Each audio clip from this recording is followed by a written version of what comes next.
আমার চ্যানেলে তোমাদের সবাইকে স্বাগত জানিয়ে আমি দীপা আজকে দুপুর থেকে ব্লগটা শুরু করলাম। আশা করি তোমরা সবাই ভালো আছো আর আমরা এই যে মোটামুটি আছি। মোটামুটি বলাটাও ভুল হবে, খুব একটা ভালোই নেই, খুবই মনের দিক থেকে খারাপ হয়ে আছি আমরা আর কি। তো এরকমভাবে আজকের ব্লগটা শুরু করলাম। তো চলো, হ্যাঁ, আজকের ব্লগটা যেহেতু দুপুর থেকে শুরু করলাম, হঠাৎ করে মনে হলো না তোমাদের সঙ্গে অনেক কিছু শেয়ার করা আছে, তো সব কিছু আস্তে আস্তে শেয়ার করবো। অনেক কিছু বলার আছে, সেগুলোও বলো। তো আমার সাথে থাকো, পাশে থাকো আর দেখতে থাকো আজকের ব্লগটা। আশা করি তোমাদের ভালো লাগলেও লাগতে পারে। ওই দেখো, ক্যামেরাটা অন অফ করার সাথে সাথে ম্যাও করা শুরু করে দিয়েছে, তারপরে আবার একটু অন করলাম। দেখেছো কি শুরু করেছে? জানো, আজকে সকালবেলা ঘুম থেকে ওঠার পর দেখছি যে ও যে বাইরে সানসেটের উপরে শুয়ে আছে। অনেক বেলা হলো সে বেটা আর ঘুম থেকে উঠছে না, মানে বেটি ঘুম থেকে আর কিছুতেই উঠছে না। তারপর পাশেই ছিল বারণটা নিয়ে আমি ঘর বারান্দায় ঝাড় দিতে গেছি, তখন একটুখানি মাথাটা তুলে একটু তাকালো। তারপরে বেশ কিছুক্ষণ পরে আড়ামোড়া ছাড়তে ছাড়তে এরকম করতে করতে উঠলো। বাবা, ওকে তো একটু গুড মর্নিং বললাম, সে কি আর বুঝতে পারে বলো? কি শুরু করেছে দেখো। আমার না এখন অনেকগুলো কাজ রয়েছে, অনেক জল টল ভরার ছিল বোতলে, তো সেগুলো ভরলাম। ভরে এখন জামা কাপড় সেরকম কিছু নেই, জামা কাপড়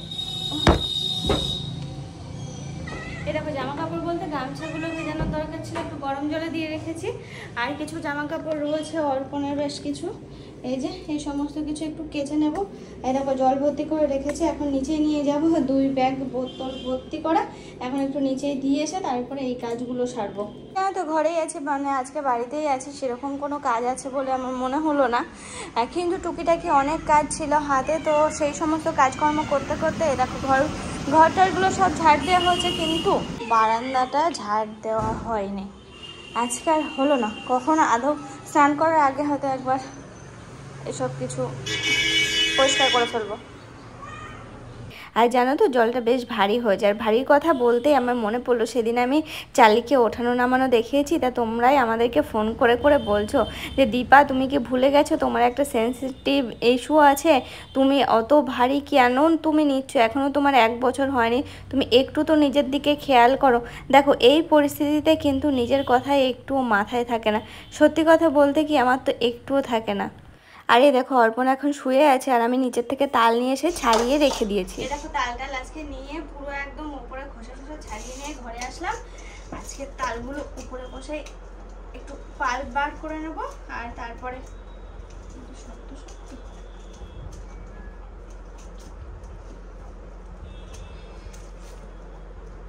জ্বালানো হবে, বড়া করা হবে। কি বলতো, এটা সেটা অনেক কাজকর্ম করলাম, তো সাংঘাতিক গরম লেগে গেছে। তারপরে যে 3টে তাল, তো ভাবলাম যে এই 3টে তাল এখন আমি এর পাল্প বার করব, তো নিচে বসে বসে করতে গেলে না অনেকক্ষণ সময় লেগে যাবে। আর এদিকে অর্পণও একদম খাওয়া দাওয়া ছেড়ে দিয়েছে। ওর সাথে যদি না থাকি, দুটো কথা যদি না বলি না, ও পুরো একদম মনমরা হয়ে থাকবে। তো সেই কারণে আমি উপরে নিয়ে আসলাম, যাতে ওকে একটু সাথ দিতে পারি, একটু বক বক করে অন্তত ওকে এই দিকটা অন্তত ব্যস্ত রাখতে পারি। সেই কারণে দেখো, সমস্ত কিছুই তো ভাবনা চিন্তা করতে হবে বলো। তোমরা তো দেখো যে এই সমস্ত কাজগুলো সাধারণত উপরে করা হয় না। আর এই ঘরটা যেহেতু আটকানোই থাকে, তো এই আটকানো অবস্থাতে তাল এখানে পাল্প বার করা মানে বুঝতে পারছো।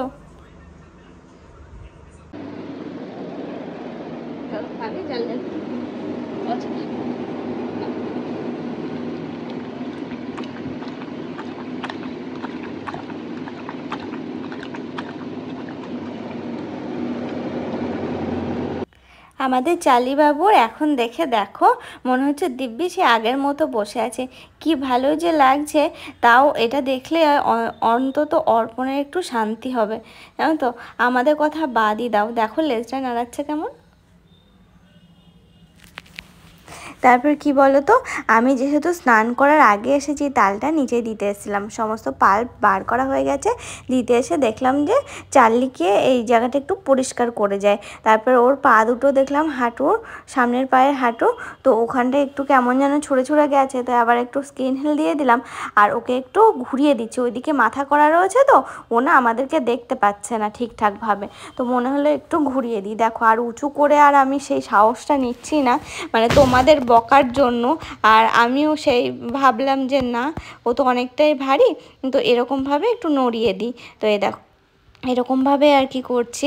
আর ওর চারি সাইডে একটু পরিষ্কার টরিষ্কারও করে দিই। আর ওর যেন পিছনের পা তুললেই না অটোমেটিক হিসু করে ফেলছে জানো। ও হয়তো নিজেও বুঝতে পারছে না, একটু প্রেশার লাগলেই হিসি বেরিয়ে যাচ্ছে। তো সেই সব কিছু আর কি মুছবো, ওই নিচেটা মুছবো, তার আগে ওর পেটের দিকটাতেও নোংরা হয়ে গেছে, যেহেতু অটোমেটিক হিস হয়ে যাচ্ছে।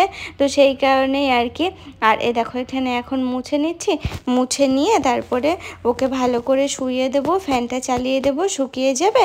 ওই রকমভাবে আর কি দিনকালগুলো কাটছে। দেখো এখন এমনভাবে শুয়ে আছে মনে হচ্ছে মাথা আর তুলতেই পারবে না।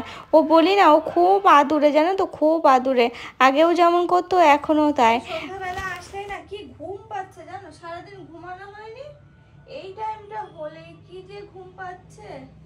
এই দেখো এখন তো বুঝতেই পারছো, একটু একটু বাজারে যাচ্ছি। কি কারণে বাজারে যাচ্ছি এসে তোমাদেরকে জানাবো। এমনিই যাচ্ছি আর কি, এই সন্ধ্যাবেলা একটু পরিবেশটাকে একটু চেঞ্জ করার জন্য। অর্পণের যা পরিস্থিতি, চেষ্টা করছে ওকে একটু বাড়ির বাইরে নিয়ে যাওয়ার জন্য, তোমাদের সঙ্গে বলছে একটু পরে। তো চলো এখন একটু বাজার থেকে ঘুরে আসি আগে, তারপরে সবটা জানাবো।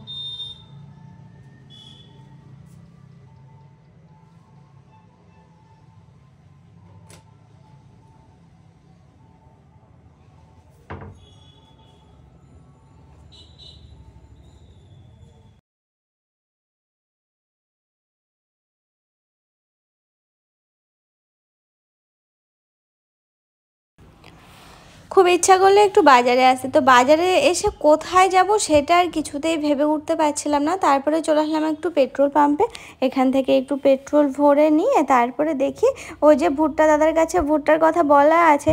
এখানে কি বলো তো, আমরা বলে রাখি দাদা তুমি গরম করো বা পোড়াও, আমরা আসছি, অন্যান্য কাজগুলো সেরে তারপরে এখানে এসে নিয়ে যায়। ও চালি বাবু, চালি বাবু, চালি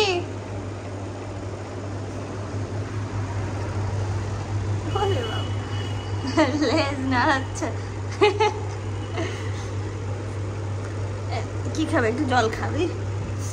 একটু জল কি খাবি তুই?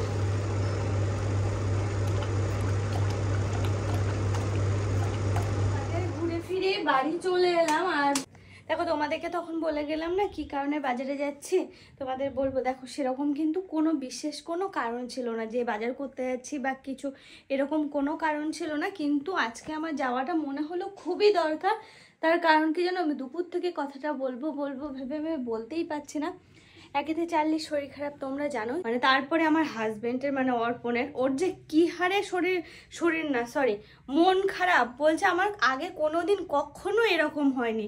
আগের যে কুকুর ছিল মানে পিকু, সে যখন যায় তখনও নাকি এরকম কোনো সমস্যা হয়নি। কিন্তু আজ যখন চার্লির এই পরিস্থিতি, তখন ও আর পারছে না, একদম পারছে না, পুরো মন মরা হয়ে গেছে। চার্লি যেমন বিছানাগত, ওরও একই অবস্থা জানো তো। ও বলছে যে দুপুরবেলা একবার বাজারে গেল বন্ধুদের সাথে একটু কথা বলতে, বলছে আমার কারোর সাথে কথাই বলতে ইচ্ছা করলো না, আবার চলে আসলো। এসে সেই যে পড়েছে, মানে ওর চোখ মুখ দেখলে আমারই কি কষ্ট লাগে। তো ভাবলাম যে একটু বাইরে নিয়ে যাই, যদি একটু মুডটা চেঞ্জ হয়। মানে কি বলবো।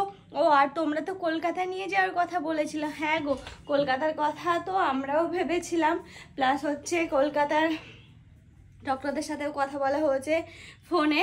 তখন চার্লির বয়স প্লাস ওর যা যা সমস্যা সমস্ত কিছু শুনে ওনারা বলে তো মানে আপনারা নিয়ে আসতে পারেন, কিন্তু কি বলো তো, মানে নিয়ে যাওয়ার পরে ওনারা একদম মানে ভরসা দিতে পারছেন না যে চার্লি পুরোপুরি সুস্থ হবে। তাছাড়া বলছে এই বয়সে তো হয়তো কোনো রকমে সুস্থ হয়ে গেল, তারপর বাড়ি যেতে না যেতে আবার যা তাই হয়ে যাবে, আর ওখানে থেকে চিকিৎসা করাতে হবে, এই সমস্ত কারণে নানান রকম শুনে তাই বলছে যে তার থেকে যেমন রয়েছে বাড়িতে থাক, বাড়িতে থেকে ওর যা হবে হোক, আপনারা ওই রকমভাবেই দেখুন। আমরা কলকাতার ব্যবস্থাও আর কি এরকমভাবেই একটু চেষ্টা করলাম ডক্টরের সাথে কথা বলার। তারপর কৃষ্ণনগরে তো ট্রিটমেন্ট চলছে তোমরা তো জানোই। তো এই আর কি, তো মোটামুটি চার্লির পরিস্থিতি এই। স্যালাইন ট্যালাইন দেওয়াতে একটু ঘাটটা উঁচু করে থাকছে মাঝে মাঝে, স্বাভাবিক। একটু আগে তোমাদের দেখিয়ে আসলাম, পুরো মনে হচ্ছে একদম নর্মাল চার্লি যেমন আগে ছিল। এখন আমার লেজটা সেই জোরে জোরে নাড়াচ্ছে, তারপর মাথা উঁচু করে বসে আছে, একদম নর্মালভাবেই রয়েছে। কিন্তু বিকালের পর থেকে যখন ওই যে আমি তখন ওকে পরিষ্কার টরিষ্কার করলাম না, তারপরে পুরো একদম গিয়ে পড়েছে। কি হলো মাও ভাবছে, আমিও ভাবছি, কিন্তু এখন দেখছি আবার যা যা তাই চাঙ্গা হয়ে গেছে। কি হচ্ছে ভগবান জানে, ওই জানে। মাঝে মাঝে এমন করে উঠছে, ভয় লেগে যাচ্ছে আমাদের নিজেদেরই, আবার স্বাভাবিক হয়ে যাচ্ছে। এরকমভাবে চলছে, ও দিনকালেও যেমন ওরকমভাবে চলছে, আমাদেরও এরকমভাবেই চলছে সারাটা দিন। মানে অর্পণ বলছে আমার জীবনে কোনো দিন কখনো এরকম হয়নি। কারণ কি বলতো, চার্লি না অর্পণের কাছে বেশি থাকতো, আর আগের যে পিকু ছিল, পিকু হচ্ছে মা বাবার কাছে থাকতো। সেই জন্য পিকু যখন যা কিছু মনে হয়নি, মানে মনে তো হবে বাড়িতে কেউ থাকলে, মানে চার্লির বেলায় যতটা হচ্ছে ও পারছে না, জানো তো। বলছে ও যদি চলে যেত তাও বাঁচতাম, চোখের সামনে এরকম দেখতে পাচ্ছে না, ওর যে কি কষ্ট হচ্ছে আমি বুঝতে পারছি। পুরো বুকের মধ্যে হা হা করছে ওর, এরকম অবস্থা। চার্লিকে ও সাংঘাতিক ভালোও যেমন বাঁচতো, বকাও দিত, মারও দিত, সব রকম সব, কিন্তু চার্লি আবার অর্পণ ছাড়া নড়তো না, জানো এরকম অবস্থা। এই পরিস্থিতিতে আমারও তো কিচ্ছু করে না বলো, এই জায়গায় তো আমি ওকে কিচ্ছু করতে পারবো না। তো সেই কারণে ভাববে একটু বাজারে নিয়ে যায়, যদি একটু মনটা হালকা হয়, সেই কারণে আর কি নিয়ে গেছিলাম। তো আমি ভুট্টা খেলাম, একটা বারের জন্য ভুট্টা নিল না, কিচ্ছুতেই না। ওই কোনো রকম খেয়ে থাকতে হচ্ছে, বেঁচে থাকতে হবে তাই বেঁচে থাকছে, এরকম আর কি। দু চারটে করে খাচ্ছে। চার্লি খাচ্ছে না, ও খাওয়া বন্ধ করে দিয়েছে। বাইরে আমি খেতে মানে ভুট্টা খেলো না, এরকম যাই খাওয়াচ্ছি খায় না। অন্যদিন হলে তো বাইরে মানে ঘরের মধ্যে বলে এটা দাও ওটা দাও, কিছু খাবার জিনিস দাও, এ দাও ও দাও, কিচ্ছু নাই, ও কিচ্ছু নাই। এমন পরিস্থিতি, মানে ওর দেখে আমারই কান্না লাগছে। কিছু করার নেই, আমার এই জায়গায় কিচ্ছু করার নেই, যেটুকু পাচ্ছি চেষ্টা করছি ওকে ঠিক রাখার, কিছুতেই কিছু হচ্ছে না গো।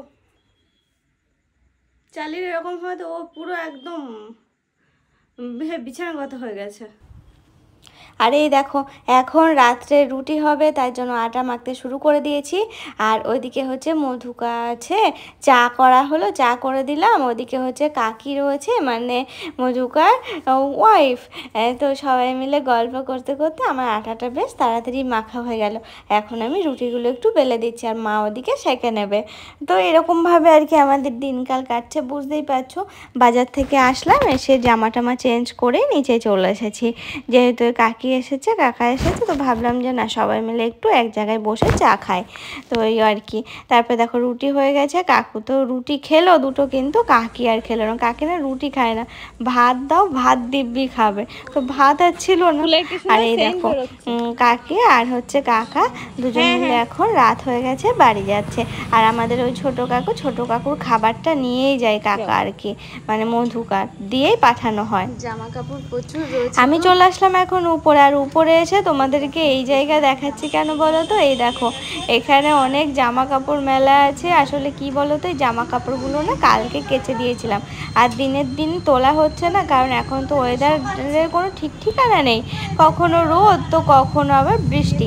তো ওয়েদারটা ঠিক থাকছে না, ঠিকঠাকভাবে জামা কাপড় শোকাচ্ছে না। আর যেহেতু ঘরের মধ্যে, তোমরা বেশিরভাগ সময়ই দেখো যে জামা কাপড় এখানে মেলাই থাকে। কারণ হচ্ছে কি বলো তো, যখন যেটা শোকায় তখন তোলা হয়, একসাথে সব তোলা হয় না বা কিছু আর কি। তো এখন যেগুলো দেখলাম যে শুকিয়ে গেছে, সেগুলো তুলে আজকে যেগুলো কেচে রেখেছি, তো সেগুলোই আর কি মেলে দিচ্ছি। আর ওই যে দুপুরে বিকালে, আজকে বিকাল হয়ে গেছে, স্নান করতে করতে কাচাকুচি করতে করতে, তো জল ঝরার জন্য রেখে তারপর আবার বাজারে গেছিলাম, এসে আবার রান্নাবান্নার ওখানে গেছিলাম, হয়নি। আর এখন আজকে অনেকগুলো গামছা, মানে যতগুলো গামছা আমাদের ব্যবহারের উপরে সবগুলো কেচে দিয়েছি একসাথে। আর এদিকে আমার কিন্তু শুভরাত্রি জানানোর সময় হয়ে এলো, আর তোমাদেরকে আমি জানাচ্ছি শুভরাত্রি। সবাই ভালো থেকো, সুস্থ থেকো এবং সাবধানে থেকো। আর আমাদের চার্লির জন্য একটু প্রে করো যেন চার্লিটা ঠিকঠাক হয়ে যায়, ঠিক আগের মতো। আমরা তো আমাদের মতো চেষ্টা চালাচ্ছি, ডক্টর দেখানো হচ্ছে, সব রকম সব কিছু মিলিয়ে মিশিয়ে যেন সব কিছু ঠিক হয়ে যায়। তোমরা একটু প্রে করো, ঠিক আছে? তো আজকের মতো শুভরাত্রি, সবাই ভালো থেকো।